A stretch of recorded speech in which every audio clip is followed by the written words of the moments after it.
Bonjour à toutes et à tous. Beaucoup de joie pour moi d'être avec vous ce matin, de partager ce temps d'adoration de notre Dieu, ce Dieu qui nous unit en Christ. Alors je suis chargée de vous transmettre les salutations fraternelles, chaleureuses de l'église de Gennevilliers, voilà, à une demi-heure d'ici. Il faut croire que l'Esprit Saint conduit toutes choses, puisque le message que j'ai à cœur de vous transmettre n'est pas sans lien avec ce qui nous a été partagé dans cette première partie. Ce matin, je vous propose de plonger dans le premier chapitre de l'Épître aux Éphésiens, plus exactement dans les 14 premiers versets, des versets à la profondeur quasiment sans pareil, des versets qui nous rappellent des vérités essentielles de la foi, de notre foi.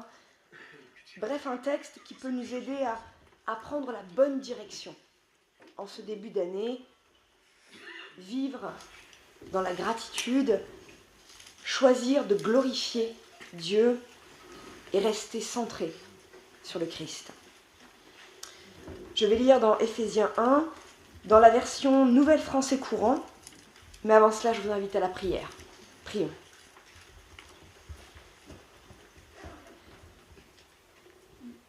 Notre Père Céleste, au moment de méditer ta parole, nous confessons que ta parole est la vérité.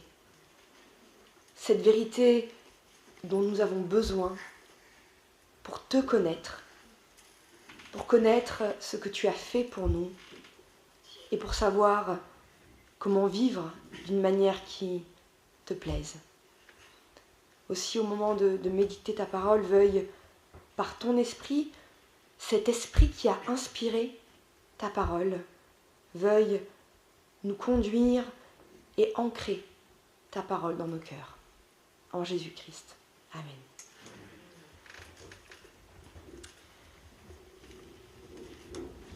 De la part de Paul, qui est apôtre de Jésus-Christ par la volonté de Dieu.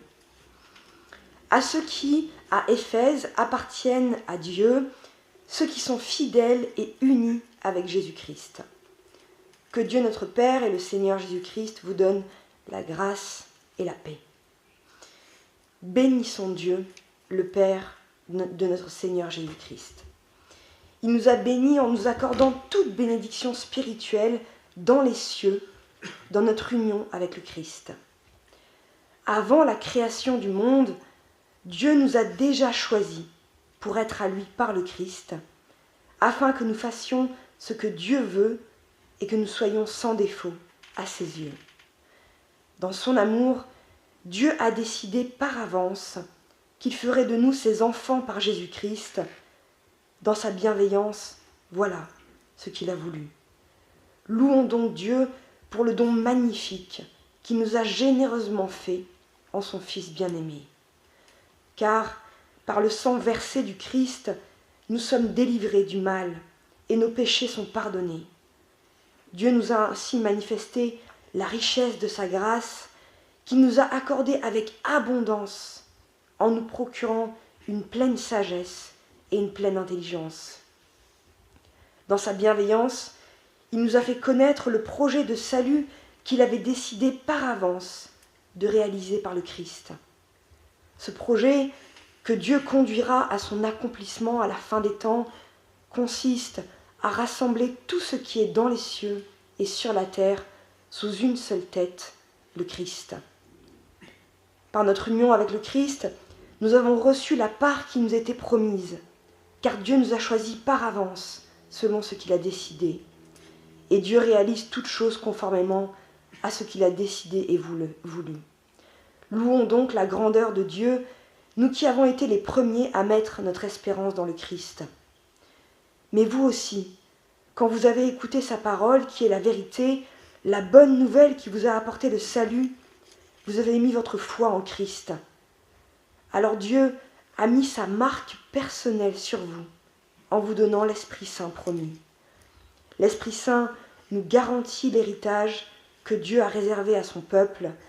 Il nous assure que nous les posséderons quand notre délivrance sera complète. Louons donc la grandeur de Dieu. Jusqu'ici, la lecture de la parole de Dieu. Quel texte! Que de choses à dire sur ce passage. Alors le temps nous est compté aussi. Je voudrais simplement souligner 3 éléments qui me semblent structurants dans ce passage. D'abord, mesurer, goûter l'ampleur des bénédictions spirituelles dont nous sommes au bénéfice pour nourrir notre gratitude envers Dieu. Ce faisant, et deuxièmement, nous conduire ainsi avec Paul à célébrer la gloire de Dieu. Et nous arrêter enfin pour remarquer que toutes ces bénédictions sont en Christ. Et ce que cela implique pour nous, rester centrés sur le Christ. Mesurez d'abord l'ampleur des bénédictions spirituelles dont nous sommes au bénéfice.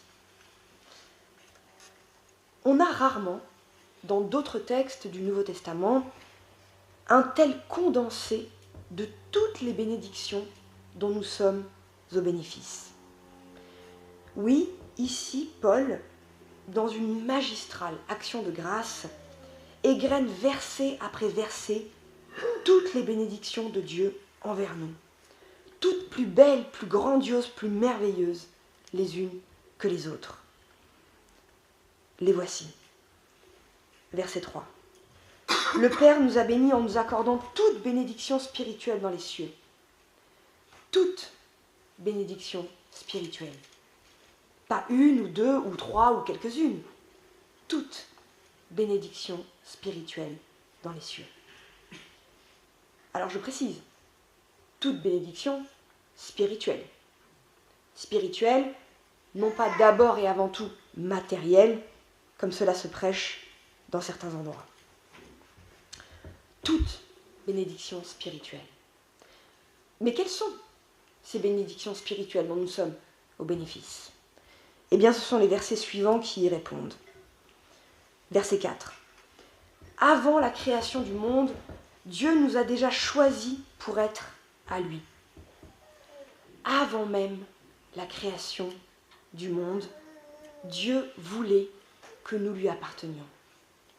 De toute éternité, Dieu nous a choisis. Nous sommes au bénéfice de l'élection éternelle de Dieu. Alors David, au psaume 139, disait bien que, avant même d'être formé dans le ventre de sa mère, Dieu le connaissait et qu'était déjà inscrit tous les jours de sa vie avant qu'il n'existe. Mais là, Paul va plus loin encore. Paul nous parle de la connaissance que Dieu avait de nous, de son désir que nous lui appartenions, de toute éternité avant la création du monde. Waouh! Vertige. Verset 5. Dieu a décidé par avance qu'il ferait de nous ses enfants.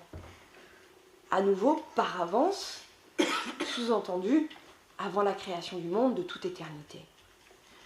Mais notez que, au verset précédent, il était dit que Dieu nous avait choisis pour lui appartenir. C'est déjà bien. Ici, Paul précise, pour devenir ses enfants. Ses enfants. C'est-à-dire non pas pour devenir ses esclaves, non pas pour devenir ses serviteurs, dans une relation de pure obéissance, de serviteur à maître. Non, enfants de Dieu, dans une relation d'amour. Nous sommes les enfants de Dieu. Waouh! Verset 7. Car nous sommes délivrés du mal et nos péchés sont pardonnés. Nous le savons. Nous le disons tous les dimanches. Délivrés du mal. Ce mal qui nous colle tellement à la peau.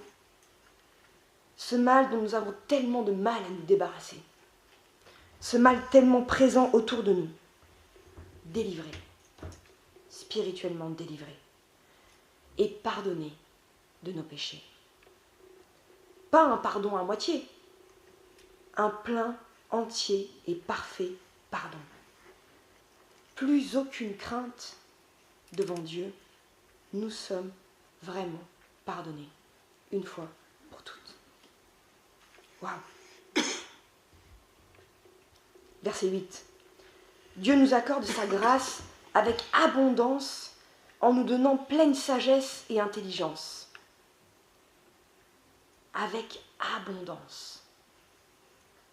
Notre Dieu n'est pas un Dieu radin, mais un Dieu généreux qui donne avec abondance.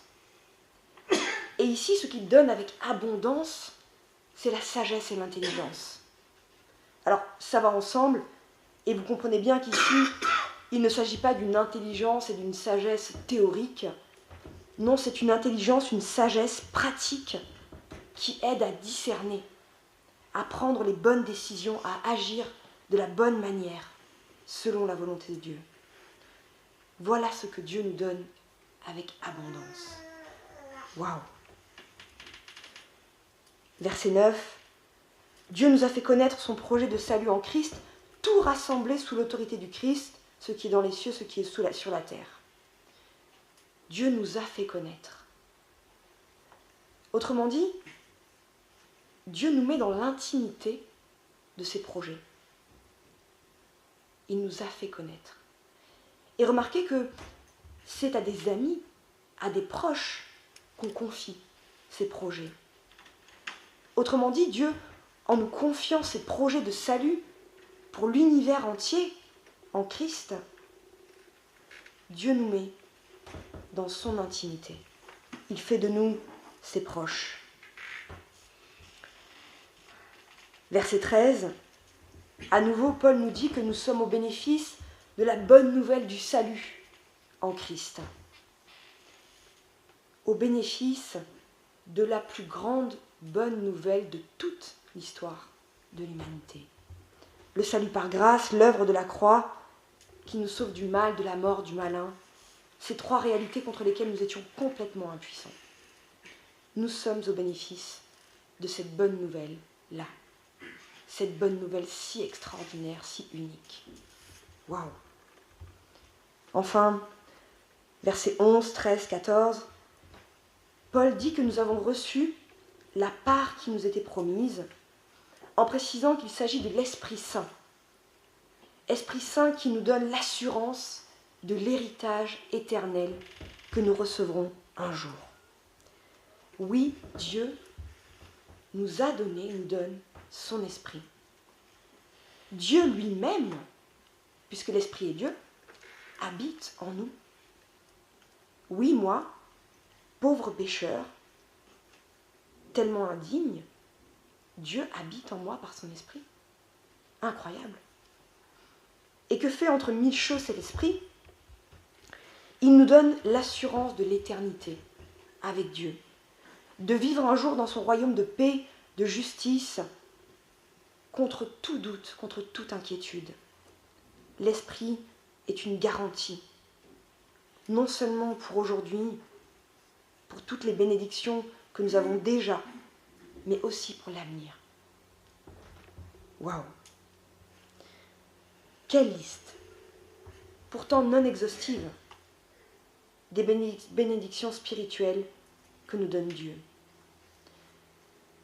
Je dis waouh, et j'insiste, parce que je me dis que peut-être, malgré nous, tellement habitués à entendre, à connaître toutes ces bénédictions, eh bien, nous ne prenons plus le temps de nous arrêter, de les considérer en profondeur, de les goûter, pour mesurer combien elles témoignent de l'amour de Dieu pour nous qui ne les méritons pas. Oui, à nous qui souvent ne sommes pas à la hauteur, Dieu fait toutes ses promesses, Dieu donne toutes ses bénédictions par pure grâce. Quel amour, quel Dieu nous avons. Waouh! Alors je vous propose de prendre quelques instants de silence pour goûter ces bénédictions. Et après ce temps de silence, si deux ou trois veulent dire, eh bien voilà, moi c'est cette bénédiction-là qui me touche aujourd'hui. Prenons un instant de silence.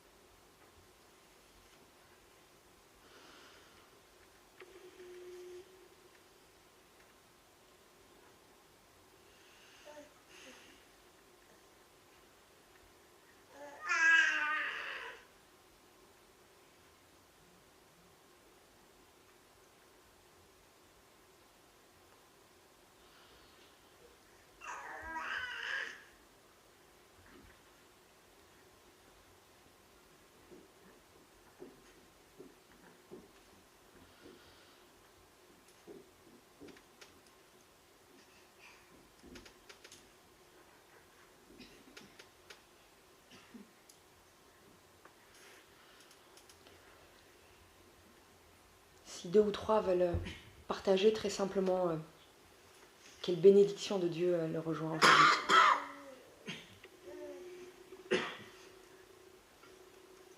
Seigneur, je veux encore te louer ce matin d'avoir prévu un plan de salut parfait en Jésus-Christ pour moi. Je n'ai rien mérité, mais c'est par grâce que tu m'as racheté. C'est pour cela que je te loue ce matin. Amen. Amen.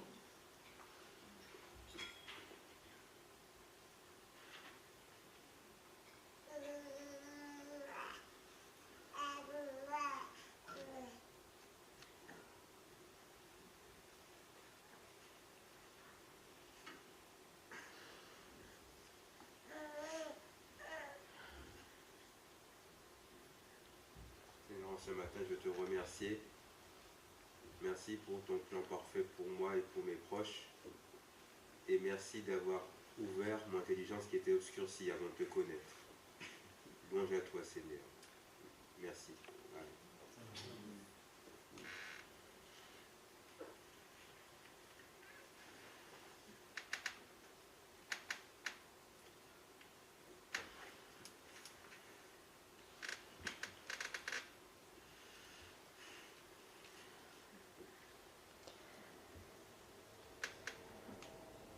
Que de bénédictions. Et par conséquent, que de gratitude, que de louanges montent de nos cœurs. C'est précisément ce à quoi Paul veut nous conduire, louer, glorifier Dieu. Oui, le but de cette liste de bénédictions est bien de nous conduire à célébrer Dieu, à le louer. Célébrer, louer Dieu, voilà le but de toutes ces bénédictions spirituelles. Paul commence par là, verset 3. Bénissons Dieu le Père de notre Seigneur Jésus-Christ. Il poursuit par là, verset 6. Louons donc Dieu pour le don magnifique qu'il nous a généreusement fait en son Fils bien-aimé. Il insiste encore, verset 12. Louons donc la grandeur de Dieu. Et il conclut par là, à la fin du verset 14. Louons donc la grandeur de Dieu. En l'espace de 11 versets, 4 appels à la louange de Dieu. En 11 versets, 4 appels à la louange de Dieu. Je crois que le message est assez clair, ou sinon il faudrait être un peu sourd. Ces 4 appels ne font que répondre, tirer les conséquences de toutes les grâces reçues de Dieu. Louer Dieu, le bénir, c'est ce à quoi nous sommes appelés, en reconnaissance de ce que nous avons reçu. Et sans doute une bonne manière de vivre l'année devant nous, choisir d'être dans la gratitude, dans la reconnaissance pour tous les bienfaits que Dieu nous accorde.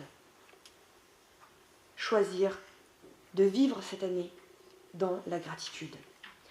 Alors non pas que tout soit facile, que tout soit simple, loin de là, mais les bénédictions spirituelles que nous avons vues sont toujours vraies. Qu'il fasse soleil ou qu'il pleuve.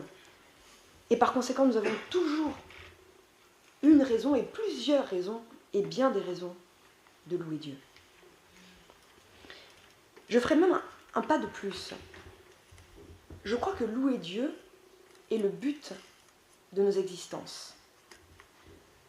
Un grand spirituel a écrit « Nous avons été créés pour louer, aimer et servir Dieu ». Oui, le but de notre vie est de louer Dieu. Et louer Dieu, ce n'est pas juste une affaire de prière, de chant, ça a été dit plus tôt, c'est l'affaire de notre vie entière.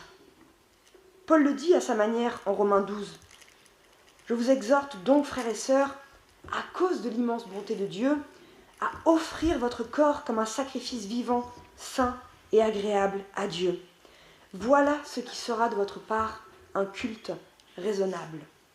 Ne vous conformez pas à ce monde-ci, mais soyez transformés par le renouvellement de votre intelligence. » Oui, offrir nos corps, c'est-à-dire nos vies entières, tout notre être, à Dieu. C'est cela le vrai culte, c'est cela la vraie louange à Dieu. Pas juste le dimanche matin, toute ma vie comme une louange à Dieu. Ce qui implique, Éphésiens 1 le dit, Romains 12 le dit, de faire des choix. Renoncer au mal qui ne glorifie pas Dieu, choisir le bien qui glorifie Dieu. Je ferai encore un pas de plus. Louer Dieu est non seulement le but de nos existences, mais c'est le but de tout ce qui existe. Le but ultime, éternel de tout ce qui existe dans les cieux, sur la terre, sous la terre, est de célébrer la grandeur de Dieu. Nous le savons, la création nous parle en partie de la grandeur, de la beauté de Dieu, mais tout louera Dieu, ce qui est dans les cieux, sous la terre, sur la terre, quand le Christ aura tout restauré à son retour. Ce qui veut dire, me semble-t-il, que quand nous louons Dieu, par nos chants, nos prières et nos vies, nous ne faisons pas que louer Dieu, nous sommes en harmonie avec la destinée éternelle de toutes choses et nous proclamons déjà ce qui adviendra un jour, la reconnaissance par tout ce qui existe de la Seigneurie de Christ et du Père. Voilà jusqu'où peut aller notre louange. Voilà jusqu'où peut aller notre louange, sa force, sa puissance. Alors cela nous interroge forcément. Où en suis-je? Où en sommes-nous en matière de louange, de gratitude? Est-ce que c'est quelque chose de central dans ma vie? Ou une petite annexe? Est-ce que c'est central dans la vie de mon Église, de nos églises? À nouveau, pas que ce soit facile, sinon Paul ne le répéterait pas autant. Mais je crois que c'est un appel à entendre encore et toujours pour garder le bon cap. Alors oui, il s'agit pour chacun de se réapproprier tout ce que Dieu a fait, tout ce que Dieu nous donne. Certains disent, et j'aime bien, que Adam et Ève, dans le jardin, ont péché par ingratitude. Tout ce qu'ils avaient dans le jardin ne leur suffisait pas. Ingratitude. Et plutôt que d'être reconnaissants pour tout ce que Dieu leur avait donné, avec un seul interdit, eh bien ils en ont voulu plus. Et on sait où cela nous a menés. Alors je me dis que peut-être qu'en louant Dieu par nos vies, eh bien nous participons d'une certaine manière au rétablissement de toutes choses, à remettre les choses à leur juste place. À Dieu la gloire en Christ. À Dieu la gloire en Christ. C'est mon dernier point. Remarquez dans ce texte que tout ce que Paul dit, tout ce que je vous ai dit, n'est vrai qu'en Jésus-Christ. En Jésus-Christ. Par sa personne, lui, Dieu fait homme, par son œuvre à la croix, sa mort, sa résurrection, Oui, en Jésus-Christ. Paul le souligne à 7 reprises, en 11 versets. Verset 3, nous sommes bénis dans notre union avec le Christ. Verset 4, Dieu nous a choisis pour être à lui par le Christ. Verset 5, Dieu a décidé qu'il ferait de nous ses enfants par Jésus-Christ. Verset 6, louons donc Dieu pour le don magnifique en son Fils bien-aimé. Verset 7, nous sommes délivrés du mal de nos péchés par le sang du Christ. Verset 9, Dieu nous fait connaître le projet de salut qu'il réalise par le Christ. Et verset 11, nous avons reçu la part promise par notre union avec le Christ. En Christ, par le Christ, dans notre union avec le Christ. Autrement dit, tout ce que j'ai dit avant n'est possible et n'est vrai qu'en Jésus-Christ, par sa personne unique et par son œuvre unique. Ce que je veux dire par là, pour être un peu plus explicite, c'est 3 choses. La première, c'est que toutes les bénédictions dont nous sommes au bénéfice, le rétablissement de la gloire de Dieu à la fin des temps, ne sont ni évidentes et encore moins magiques ou automatiques. Elles ont coûté à Dieu de quitter son trône de gloire, de subir la plus grande humiliation qui soit en Jésus-Christ. Toutes ces bénédictions, toute cette gloire qui revient finalement à Dieu a un prix, et un prix sans pareil, le sang du Christ. Et il nous faut toujours l'avoir en tête. Nous n'avons rien à faire, mais Dieu a tout fait, et cela lui a coûté. Et nous allons nous en rappeler au moment du repas du Seigneur. Deuxièmement, je veux dire que Jésus est le centre, le pivot et le cœur du projet rédempteur de Dieu. C'est en Jésus et en lui seul, en sa personne, en son œuvre, que s'accomplit le projet de salut de Dieu. En lui seul. Il n'y a aucun autre nom qui ait été donné. Vous connaissez la suite. Enfin, le Christ, par sa personne et son œuvre, est le médiateur, le seul médiateur entre Dieu et nous. C'est toujours en lui que nous sommes au bénéfice des bénédictions du Père. C'est toujours lui le médiateur entre le ciel et la terre. Il nous faut toujours passer par lui. Il n'y a pas d'autre chemin vers le Père. Vous connaissez ce verset, il est le seul chemin et nous prions bien en Jésus-Christ. Ce que le Christ a fait, tout ce qui est désormais possible par lui nourrit encore notre louange. Alors oui, louons Dieu pour tout ce qu'il nous accorde en Christ. Mais du coup, cela nous invite à rester toujours centrés sur le Christ, à faire du Christ le centre de nos vies personnelles, de nos églises. Parce que si le Christ n'est plus au centre, alors attention. Et parfois cela peut arriver sans qu'on s'en rende compte. Alors où en sommes-nous? Le Christ est-il bien au centre de ma vie? Souvent en église on se demande, moi la première, quelle doit être la priorité de l'année. Peut-être que Paul ici nous invite à vivre simplement cette année dans la louange, en étant centré sur le Christ, et cela à la gloire de Dieu. Alors ma prière pour vous est que cette année, quelle que soit qu'elle vous réserve, soit vécue sur cette note de la louange, de l'adoration de Dieu, centrée sur le Christ. Soyez bénis. Amen.